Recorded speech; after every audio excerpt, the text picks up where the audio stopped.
నీవేనా సంతోషగణము రక్షణ శృంగము మహాశైలము మనసురుడా యేసయ్యా నా తోడై ఉన్నత స్థలములపై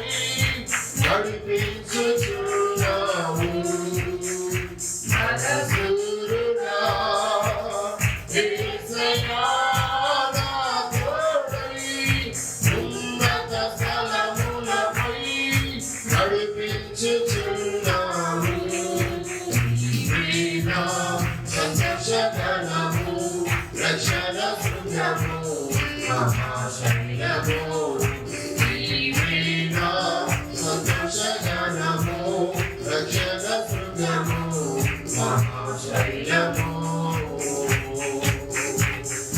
త్యాగము ఎరుగని స్నేహమందు క్షేమము కరువై ఉండగా త్యాగము ఎరుగని స్నేహమందు క్షేమము కరువై ఉండగా నిజ స్నేహితుడా ప్రాణము పెట్టి నీ ప్రేమతో ఆకర్షించున్నావు నిజ స్నేహితుడా ప్రాణము పెట్టి నీ ప్రేమతో నన్ను ఆకర్షించినావు నిరంతరం నిలచుగా నాపై నీ కనికరము జగడలైన మాయలైనను ఎదురించు నీ ప్రేమతో నిరంతరం నిలచుగా నాపై నీ కనికరము జగడలైన మాయలైనను ఎదురించు నీ ప్రేమతో నీవేనా సంతోషగణము రక్షణ శృంగము మహాశైలము నీవేనా సంతోషగణము రక్షణ శృంగము మహాశైలము ప్రేరణ కలిగిన దేశమందు ఎక్కువ వెలుగై నిలచినావు ప్రేరణ కలిగిన దేశమందు ఎక్కువ వెలుగై నిలచినావు అభివృద్ధి పరచి ఐగుప్తులో సింహాసనమిచ్చినావు అభివృద్ధి పరచి ఐగుప్తులో సింహాసనమిచ్చినావు చారదు ఎన్నడు జీవించిన లక్షణము అనుదినము అనుక్షణము నీతో నా జీవితం చారదు ఎన్నడు జీవించిన లక్షణము అనుదినము అనుక్షణము నీతో నా జీవితం నీవేనా సంతోషగణము అందరూ కలిసి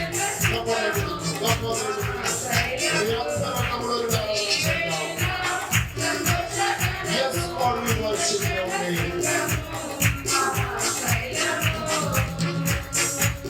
జీవమైన దయయందు జీవాధిపతివై వెలసినావు దయయందు జీవాధిపతివై వెలసినావు నీవ శరీరం అహిత శరీరముగా నీ వాక్కుతో మహాసైన్యముగా వచ్చినావు అహిత శరీరముగా నీ వాక్కుతో మహాసైన్యముగా వచ్చినావు హల్లెలూయా హల్లెలూయా నీవే నా రాజువు హోసన్నా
మన వాక్య ధ్యానాంశమై మార్కు సువార్త 12వ అధ్యాయం 10-11 వచనాలు చదువుకుందాం.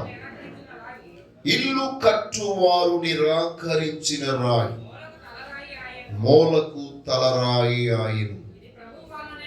ఇది ప్రభువు వలననే కలిగెను. ఇది మన కన్నులకు ఆశ్చర్యము అను లేఖనము మీరు చదువలేదా అని అడుగగా. చాలు, చదవబడినటువంటి లేఖనములో నుండి దేవుడు మనతో మాట్లాడును గాక. ఆమేన్. ఈ యొక్క దినాన మన వాక్యాంశం మనుష్యులు నిరాకరించిన దేవుని చేత ఏర్పరచబడుట. మనుష్యులు నిరాకరించిన దేవుని చేత ఏర్పరచబడుట. ప్రియమైన వాళ్ళరా, ఈ వాక్య భాగంలో మనం చూసినట్లయితే ఇల్లు కట్టువారు నిరాకరించిన రాయి మూలకు తలరాయి ఆయను. ఇది ప్రభువు వలననే కలిగెను. ఇది మన కన్నులకు ఆశ్చర్యం. ఇది వ్రాయబడిన లేఖనం. దేవునికి స్తోత్రం కలుగుగా. లేఖనము అనగా వ్రాయబడినది. It is return. కాబట్టి ఈ యొక్క దినాన మన యొక్క జీవితంలో మనం గమనించవలసినటువంటి విషయం, ఇది యేసుక్రీస్తు వారి గురించి చెప్పబడినటువంటి మాట. ప్రవచనాత్మకంగా ఆయన గురించి అనేకమైన సందర్భాల్లో ఈ వాక్యము చెప్పబడింది. యెషయా ప్రవచన గ్రంథములో రాయబడినటువంటి మాట, కీర్తన గ్రంథంలో రాయబడిన మాట. ఈ యొక్క మాట మార్కు ద్వారా దేవుడు మరలా మనకి తెలియజేస్తూ ఉన్నాడు. నిరాకరింపబడినటువంటి రాయి మూలకు తలరాయి ఆయను. యేసుక్రీస్తు వారు ఈ లోకానికి మూలరాయిగా వచ్చారు. చూడండి, అపోస్తుల కార్యములు 4వ అధ్యాయం 11వ వచనమును మనం చూసినట్లయితే, ఇల్లు కట్టువారైన మీరు తృణీకరించిన రాయి ఆయనే. ఆ రాయి మూలకు తలరాయి ఆయను. ఎవరైనా ప్రభువైన యేసుక్రీస్తు వారు. ప్రియ బిడ్డలారా, ఈ లోకములో యేసుక్రీస్తు వారు ఏ విధముగా వచ్చి ఉన్నారో ఈ యొక్క లేఖనం మనకి బహు స్పష్టంగా వివరిస్తూ ఉంది. ఈ 12వ అధ్యాయం 1వ వచనం నుండి మనం చూసినప్పుడు ఆయన ఉపమాన రీతిగా వారికి బోధింపనారంభించెను అనే మాట చూస్తున్నాం. ప్రియమైన వాళ్ళారా, సర్వశక్తి గల దేవుడు తన ఉన్నతమైన ఉపదేశాలను మనకెల్లప్పుడూ కూడా బోధించేవాడు, నేర్పించేవాడు, ఉపదేశించేవాడు. ఆయన యొక్క ఉపదేశమును ఎవరైతే తెలుసుకుంటారో వారి జీవితంలో ఉన్నతమైన ఆశీర్వాదాలు పొందుతారు. అయితే ఇక్కడ ప్రభు వారికి ఉపదేశాన్ని బోధించని ఆరంభించాడు. ఆయన మన బ్రతుకులో కూడా ఉపదేశము ప్రారంభించును గాక. ఇప్పటి వరకు ఇంకా ఇక్కడ ఉన్నటువంటి మీలో ఏ ఒక్కరు కూడా దేవుని యొక్క బోధను వినుట ప్రారంభించకపోతే ప్రభువు ఈ రోజే మీ జీవిత పాఠాలను మీకు బోధింపనారంభించును గాక. ప్రభు ఎప్పుడైతే మన బ్రతుకులో మనకి జీవిత పాఠాలను బోధించడం మొదలు పెడతాడో, ప్రారంభిస్తాడో, మన జీవితం ప్రారంభమవుతుంది, మన బ్రతుకు ప్రారంభమవుతుంది, ముగింపవదు, ప్రారంభమవుతుంది. కాబట్టి ఈ దినాన మన బ్రతుకులో ఏది ప్రారంభం అవ్వాలన్నా, ఏది మన జీవితంలో మనము ఉన్నతమైనటువంటి కార్యాలు మన బ్రతుకులో పొందాలన్నా దేవుడే దాన్ని ప్రారంభించాలి. దేవుని ద్వారా మన బ్రతుకు ఎప్పుడైతే ప్రారంభించబడుతుందో దేవుని కార్యాలు మనం పొందుతాం. అయితే ప్రియమైన బిడ్డలారా, ఈ యొక్క దినాన మన యొక్క జీవితంలో ఒకవేళ మనుషుల చేత, నీ యొక్క ప్రియమైన వారి చేత నువ్వు తృణీకరించబడిన వ్యక్తిగా ఉన్నావేమో, నిరాకరించబడిన వ్యక్తిగా ఉన్నావేమో, లేక త్యజించబడిన వ్యక్తిగా, లేక ఎన్నిక చేయబడిన వ్యక్తిగా నీవున్నావేమో. ఎలాంటి స్థితిలో నీవున్నా సర్వశక్తి గల దేవుడు ఈ రోజు నిన్ను నీ కుటుంబంలో, నీ సమాజంలో, నీ బంధువులలో నిన్ను మూలకు తలరాయిగా చేయడానికి ఆయన శక్తిమంతుడిగా ఉన్నాడు. దేవునికి స్తోత్రం కలుగుగా. హల్లెలూయా. ప్రియమైన వాళ్ళారా, ఒక విషయాన్ని గమనించండి. మూలరాయి ఎప్పుడు కనబడదు. మూలరాయి కనబడుతుందంటారా? కనబడదు. ఎందుకంటే మన ఇంటికి పునాదిలో మొట్టమొదటిగా మనం వేసేటువంటి ఆ మూలరాయి, దాన్ని ఆనుకునే పునాది అంతా కట్టబడుతుంది, ఆ పైనే గృహాన్ని కడతాం. ఆ మూలరాయి ఎక్కడుందో ఎవరికి కనబడదు. కానీ సర్వశక్త దేవుడు అంటాడు కదా, ఆ మూలరాయి తలకు, ఆ యొక్క రాయి తృణీకరించబడిన ఆ రాయి మూలకు తలరాయి ఆయను. అంటే మూలన దాచబడి ఎవరికి కనబడకుండా ఉన్న ఆ రాయిని దేవుడు ఏ రాయిగా చేస్తాడట? తలరాయి. అంటే ఏంటి? పైనున్న ఉన్నతమైన స్థితిలో ఉన్న అందరికి కనబడేటట్లుగా ఆయన చేసేవాడుగా ఉన్నాడు. దేవునికి స్తోత్రం కలుగుగా. ఒకవేళ నిన్ను అందరూ మూలకు నెట్టివేయచ్చు, ఎవరికి కనబడని దృష్టిలో, ఎవరి కంటికి ఎవరి దృష్టికి కనబడని రీతిలో నిన్ను అందరూ మూలకి నెట్టివేయచ్చు. కానీ సర్వశక్తి గల దేవాది దేవుడు ఒక మూలన పడి ఉన్న నిన్ను, అనగా మూలన పడినడం అంటే ఏంటి? విసర్జించడం, తృణీకరించడం, ఎన్నిక చేయకపోవడం, లెక్క చేయకపోవడం, పట్టించుకోకపోవడం. మూల వేయబడినటువంటి రాయి మీద చెత్త వేస్తారు, రకరకాలైనటువంటి రాళ్ల కుప్పలు వేస్తారు, అన్ని దాని మీద పడతాయి. కానీ బిడ్డలారా, అందరూ దాన్ని దృష్టించకుండా తిరస్కరించినప్పుడు ఆ కరుణగల దేవాది దేవుడు, ఆ పరమందున్నటువంటి మహిమగల దేవుడు తృణీకరించబడిన నిన్ను తన కరుణా దృష్టితో చూచి నిన్ను ఎన్నుకున్నాడట. దేవునికి స్తోత్రం కలుగుగా. మామూలుగా కాదు, నిన్ను తృణీకరించిన వారందరికీ అన్నిటికీ నీవే మూలముగా ఉండునట్లు నిన్ను మూలకు నెట్టివేశారు కదా, అందుకొరకే నీవే మూలముగా ఉండాలి, నీవే ప్రధాన పాత్రధారిగా ఉండాలి, నీవే ప్రముఖుడిగా ప్రధాన వ్యక్తిగా ఉండాలని దేవుడు నిన్ను అక్కడ చూచాడు. అక్కడి నుంచి నిన్ను ఎన్నుకున్నాడట. దేవునికి స్తోత్రం కలుగుగా. హల్లెలూయా. ప్రియమైన వాళ్ళారా, పరిశుద్ధ గ్రంథంలో మనం చూసినట్లయితే ఆ విధముగా ఎన్నుకోబడినటువంటి భక్తులు చాలా మంది ఉన్నారు. వారిలో మొట్టమొదటిగా మనం గమనించినప్పుడు యోసేపు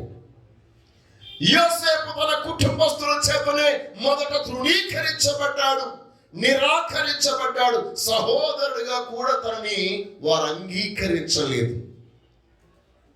అపోస్తుల కార్యం 7వ అధ్యాయం 9వ వచనం మనం చూసినప్పుడు, ఆ గోత్రకర్తలు మత్సరపడి యోసేపును ఐగుప్తులోనికి పోవుటకు అమ్మివేసిరి, కానీ దేవుడు అతనికి తోడై ఉండి అతని శ్రమలన్నిటిలో నుండి తప్పించి దయను జ్ఞానమును ఐగుప్తు రాజైన ఫరో ఎదుట అతనికి అనుగ్రహించినందున ఫరో ఐగుప్తునకు తన ఇంటంతటికి అతనిని అధిపతిగా నియమించెను. దేవునికి స్తోత్రం.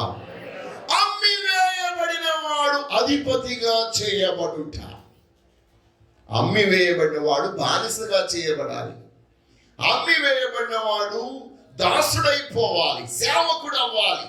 అందరిక జీవితాల్లో అందరికి పరిచర్య చేసుకుంటూ ఉండాలి. కానీ బైబిల్ చెప్తుంది కదా, దేవుడు అతనికి తోడై ఉన్నందున అతని శ్రమలన్నీ అన్నిటిలోనూ దేవుడు అతను విడిపించి అతను అధిపతిగా దేవుడు చేశాడు. ప్రియమైన వాళ్ళారా, ఈ రోజు నీ యొక్క జీవితంలో, నీ కుటుంబంలో, నీ అన్నదమ్ముల ద్వారా, అక్కచెల్లెల ద్వారా, బంధువుల ద్వారా, తల్లిదండ్రుల ద్వారా తృణీకరించబడ్డావేమో, నిరాకరించబడ్డావేమో, వెలివేయబడి విసిరివేయబడ్డావేమో. కానీ సర్వశక్తి గల దేవుడు నిన్ను దృష్టించడం మాత్రమే కాదు, నిన్ను విసిరివేసిన చోటికి నీతో కూడా వస్తున్నాడు ఆయన. దేవునికి స్తోత్రం. హల్లెలూయా. నిన్ను అవమానపరిచి నిన్ను అమ్మివేసిన చోటికి ఆయన వస్తున్నాడు. నీ కొరకు ఆయన కూడా అమ్మివేయబడుతున్నాడు. ప్రియమైన వాళ్ళారా, ఆ గొప్ప దేవుని యొక్క కృప, కనికరం ఎంత గొప్పది. సొంత అన్నదమ్ములే తన మీద మత్సరపడ్డారట. గోత్రకర్తలు, నాట్ కీర్తనలు, ఆ గోత్రకర్తలు అతని మీద మత్సరపడి, అసూయపడి అమ్మి వేశారు.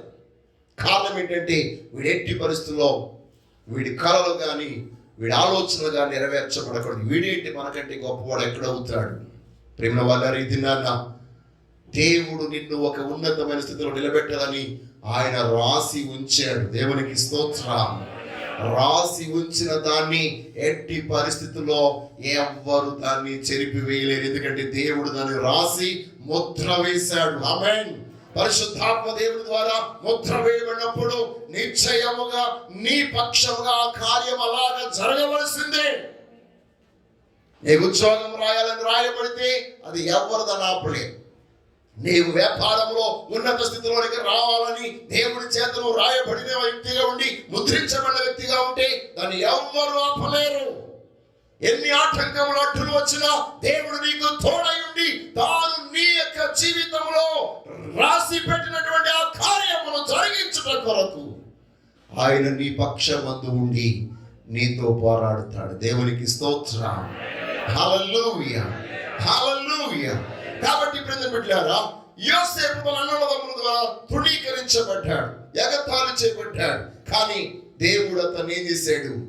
ఉన్నత స్థితిలో నిలబెట్టాడు. అందుకొరకు స్వయంగా యోసేపు చెప్తున్నాడు. ఆదికాండము 45వ అధ్యాయంలో మనం చూసినట్లయితే చూడండి, 5వ వచనం 45:5 చూడండి.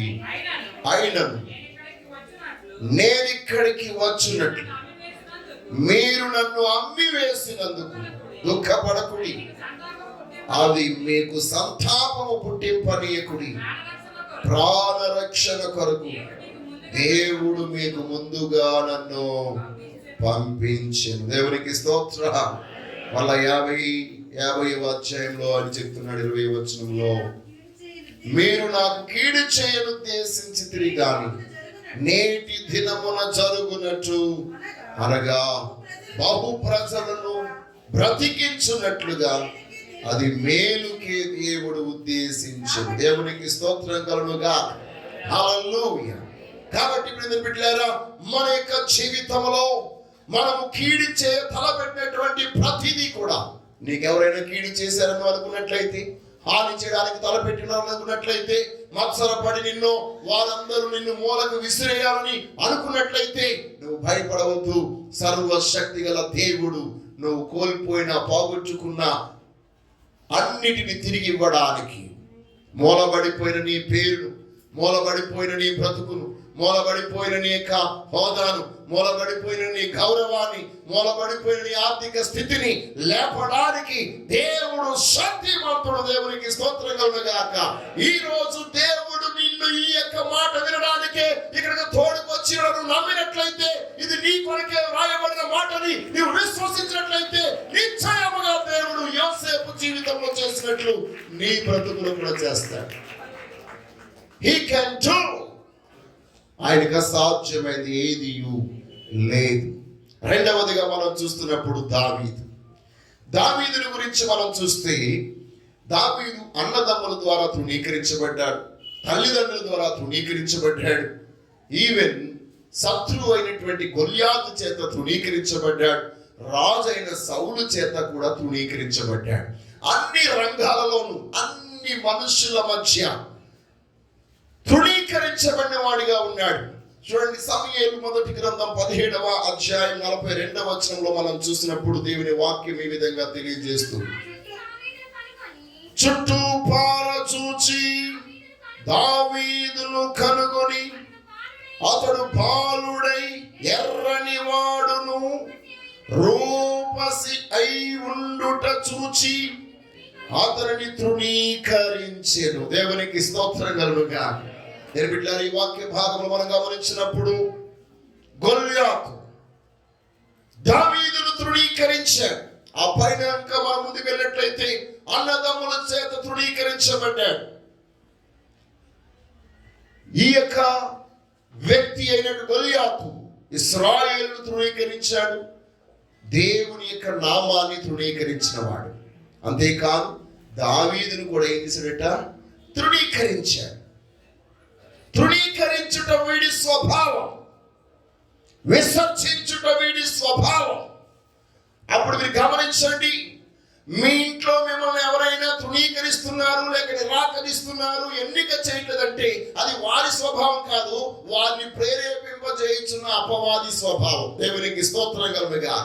సాతానుడు ఎవరిని ఇష్టపడడానికి వాడు ఇష్టపడ్డాడు, నువ్వెవరిని ప్రేమించడానికి వాడు ఇష్టపడ్డాడు. అందరినీ కొట్టుట, తిట్టుట, చంపుట, నరుకుట, లేకపోతే అవమానపరచుట, వారికి ఉన్నది దోచుకున్నట్టే వాడికి ఇష్టం. ఎందుకంటే వాడు దొంగ, అబద్ధికుడు, నరహంతకుడు, దోషకుడు, వాడి పని అది. కాబట్టి ఈ యొక్క దినాన మన యొక్క జీవితంలో అలాంటి పరిస్థితికి ఒకవేళ మనం లోనైనటువంటి వారంగా ఉన్నట్లయితే, దావీదు సొంత తండ్రి తను తృణీకరించాడు, అన్నదమ్ములు తృణీకరించారు, అలాగే శత్రువు అయినటువంటి ఆ యొక్క గొల్యాతు తృణీకరించాడు. రాజైన సౌలు కూడా అంటాడు, నువ్వు బాలుడవు కదా, ఈ పని నువ్వు చేయలేవని తనని నిరాకరింపజేయడానికి చూశాడు. పై వచనాల్లో మనం చూసినప్పుడు అందరి చేత తృణీకరించబడ్డాడు. ఆ యొక్క వ్యక్తి అంటాడు కదా, దావీదు అంటున్న మాట చూడండి, 45లో అంటాడు, దావీదు నీవు కత్తియు ఈటెయు బల్యమును ధరించుకుని నా మీదకు వచ్చుచున్నావు, అయితే నీవు తిరస్కరించిన ఇశ్రాయేలుల సైన్యములకు అధిపతియగు యెహోవా పేరిట నేను నీ మీదకి వచ్చుచున్నాను. దేవునికి స్తోత్రం కలుగుగా. హల్లెలూయా, హల్లెలూయా. ప్రియమైన వాళ్ళారా, నీవు తిరస్కరించిన దేవుని నామం పేరిటే నేను నీ మీదకి వచ్చుచున్నాను. నీవు నన్ను తృణీకరించడము కాదు, నీవు ఇశ్రాయేలును తృణీకరించడము కాదు, మేము ఆరాధించుచున్న, మేము సేవించుచున్న దేవుని నువ్వు తృణీకరిస్తున్నావు. కాబట్టి ఆ తృణీకరించిన దేవుని యొక్క నామం యొక్క శక్తి ఏంటో ఈ రోజు నువ్వు చూస్తావు, ఈ రోజు నీ జనులందరూ చూస్తారు. దేవునికి స్తోత్రం కలుగుగా. ఈ రోజు మనము తృణీకరించబడిన వారముగా, మన దేవుని నామం తృణీకరించబడినదిగా ఉంటే, ఏ రోజు ఆయన శక్తిని మన తోటి సహోదరి సహోదరులు, మన గ్రామస్తులు, మన యొక్క కుటుంబస్తులు తెలుసుకొందురు గాక. హల్లెలూయా. అలాగ తెలుసుకోవాలంటే నీవు దేవుని యొక్క ప్రత్యక్షతను పొందుకున్న వ్యక్తివై ఉండాలి. దావీదు అల్పుడైనప్పటికీ, అందరి చేత తృణీకరించబడినప్పటికీ తనకు తెలుసు, నేను దేవుని చేత ఎన్నిక చేయబడిన వాడును, దేవుడు నన్ను కోరుకున్నాడు, దేవుడు నన్ను పిలుచుకున్నాడు, ఈ పని చేయడానికే దేవుడు నన్ను అభిషేకించినటువంటి సత్యాన్ని తాను ఎరిగి ఉన్నాడు. కనుక అందరూ తృణీకరించిన తాను దేవుని పనిలో నిలబడటానికి తాను ముందుకు రావడం గల కారణం ఏంటి తెలుసా? తన దేవుడు తన ఎదుట సైన్యములకు అధిపతి అయిన యెహోవాగా ఉన్నాడు. దేవునికి స్తోత్రం. హల్లెలూయా. అందరికీ ప్రత్యక్షత అనుగ్రహించబడదు. ఎవరికి అనుగ్రహించబడుతుంది తెలుసా? ఎవరైతే యుద్ధము చేయడానికి సిద్ధంగా ఉంటారో, ఎవరైతే వారు ఎదుర్కొనే సమస్యలను పోరాడడానికి సిద్ధంగా ఉంటారో, వారికి దేవుని యొక్క ప్రత్యక్షత అలాగే అనుగ్రహించబడుతుంది. దేవునికి స్తోత్రం. ఆనాడు యెహోషువ హాయి పట్టణస్థుల మీద ఓడిపోయి వారిని ఎలాగైనా జయించాలనేటువంటి ఒక పట్టుదలతో ఉన్నప్పుడు, ఆ సర్వశక్తుల దేవాది దేవుడు కత్తి దూసినటువంటి సైన్యాధ్యక్షుడిగా ప్రత్యక్షమై, ఇదిగో నీవు జయించాలనుకుంటున్నావా అని యెహోషువను అడిగాడు.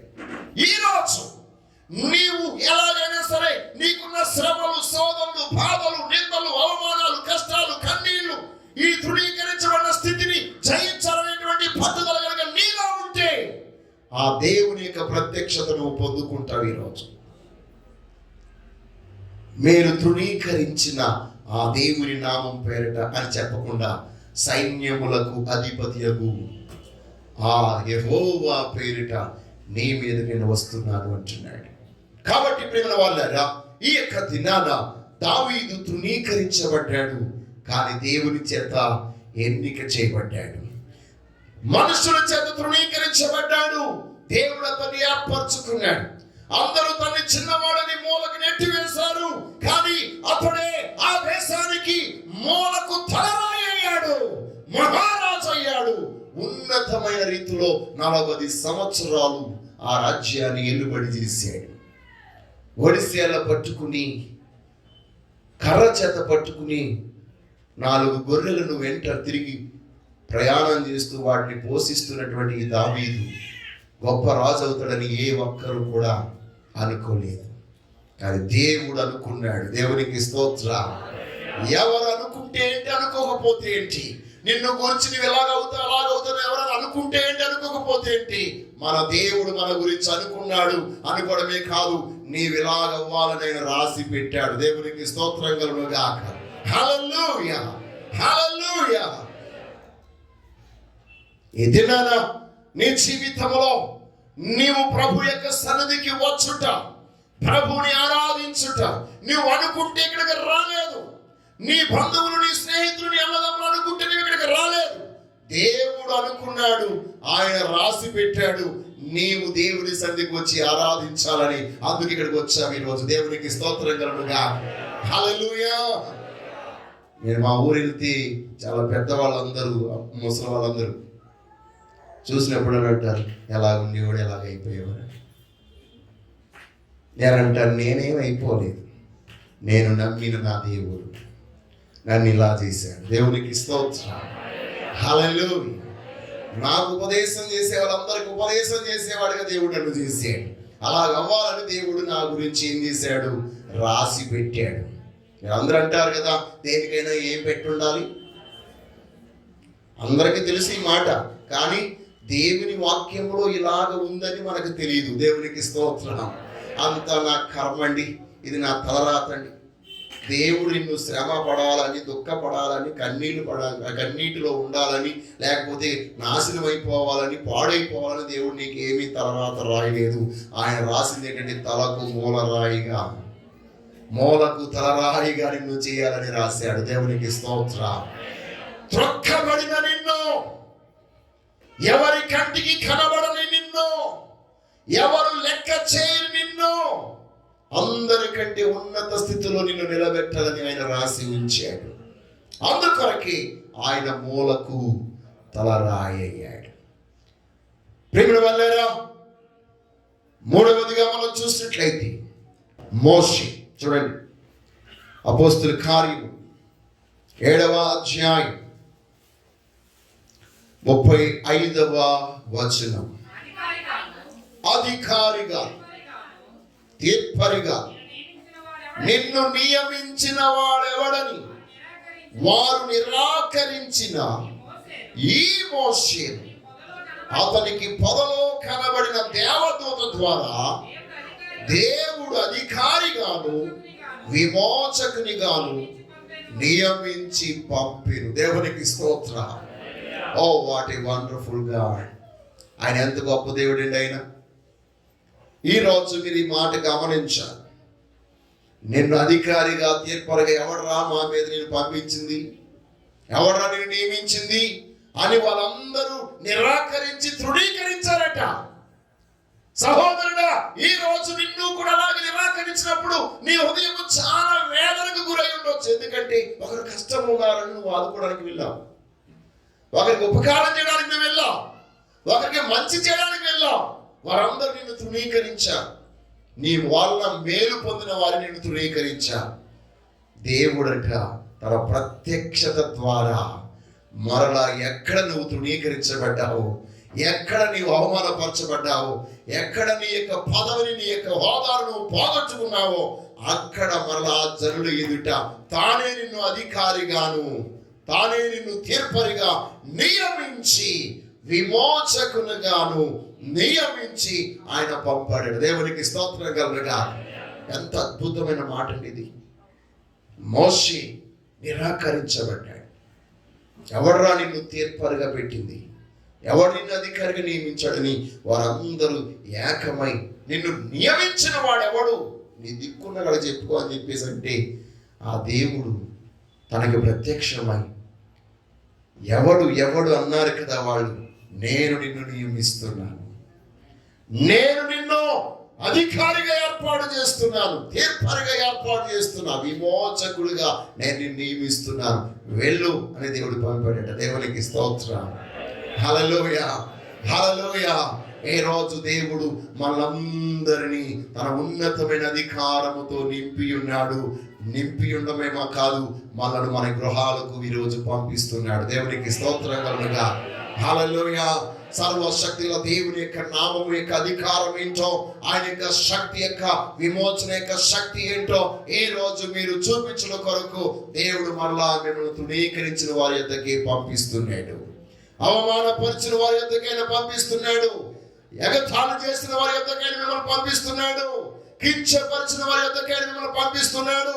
ప్రియ సహోదరి సహోదరుడా, ఈ రోజు మనము దేవుని చేత నియమించబడిన వారము, దేవుని చేత ఏర్పరచబడిన వారము, దేవుని చేత ఎన్నిక చేయబడిన వారము, దేవుడు కోరుకున్న బిడ్డలం.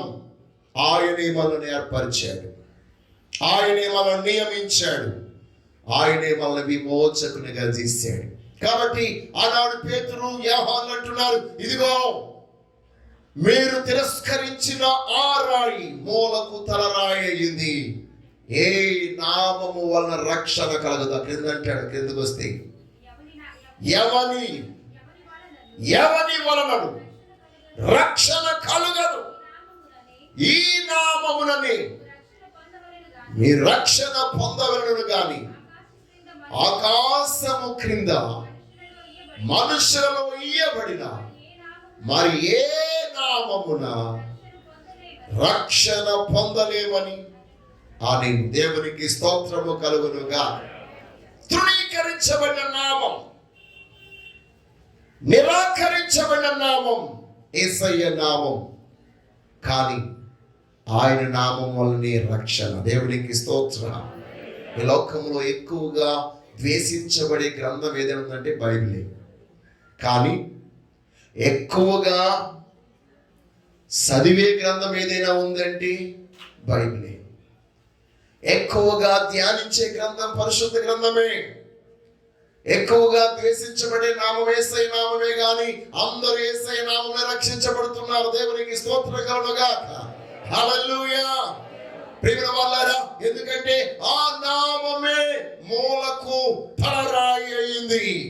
ఆ నామమే సమస్త జనులకు రక్షణ అనుగ్రహించడానికి మూలమై ఉన్నది. కాబట్టి ఏ నామమున ఎవరు రక్షణ పొందలేరు. ఎన్ని నామాలు ఈ లోకములో ఉన్నా, ఎన్ని నామాలు ఎవరు జపించినా, యేసయ్య నామములోని రక్షణ ఉంది. దేవునికి స్తోత్రము కలుగుగా. హల్లెలూయా. కాబట్టి ప్రియమైన వాళ్ళారా, ఆ సర్వశక్తిగల యేసు క్రీస్తు వారి యొక్క నామము మూలకు తలరాయి అయింది. మనలను మూలపడవేయబడిన మనందరినీ కూడా తలరాయిగా దేవుడు మనను చేశాడు. ఈ రోజు జీవము కలిగిన సంఘమైనటువంటి మనలను కూడా దేవుడు అలాగా చేస్తున్నాడు. చూడండి, పేతురు రాసిన మొదటి పత్రిక 2వ అధ్యాయం 4వ వచనం. మనుషుల చేత విసర్జింపబడినను దేవుని దృష్టికి ఏర్పరచబడినదియు అమూల్యమును సజీవమునైన రాయగు ప్రభువునందుకు వచ్చిన వారై యేసు క్రీస్తు ద్వారా దేవునికి అనుకూలమగు ఆత్మ సంబంధమైన బలర్పించుటకు పరిశుద్ధ యాజకులుగాను ఉండునట్లు మీరును సజీవమైన రాళ్ల వలె ఉండి ఆత్మ సంబంధమైన మందిరముగా కట్టబడుచున్నారు. ఎలయనగా ఇదిగో నేను ముఖ్యమును ఏర్పరచబడినది అమూల్యమునకు మూలరాతిని సియోనులో స్థాపించుచున్నాను. ఆయన యందు విశ్వాసముంచువాడు ఏ మాత్రమును సిగ్గుపడడు అను మాట లేఖనమందు వ్రాయబడి ఉన్నది. విశ్వసించుచున్న మీకు ఆయన అమూల్యమైన వాడు. విశ్వసింపని వారికైతే ఇల్లు కట్టువారు ఏ రాతిని నిషేధించితిరో అదే మూలకు తలరాయి ఆయను. దేవునికి స్తోత్రము కలుగును గాక. హల్లెలూయా. ఈ రోజు యొక్క లేఖన భాగాన్ని మీరు చూడండి ప్రియమైన బిడ్డలారా. యేసు క్రీస్తు వారు మనుషుల చేత విసర్జించబడను, దేవుని దృష్టికి ఏర్పరచబడి అమూల్యమును సజీవమైన రాయిగా ఉన్నాడు.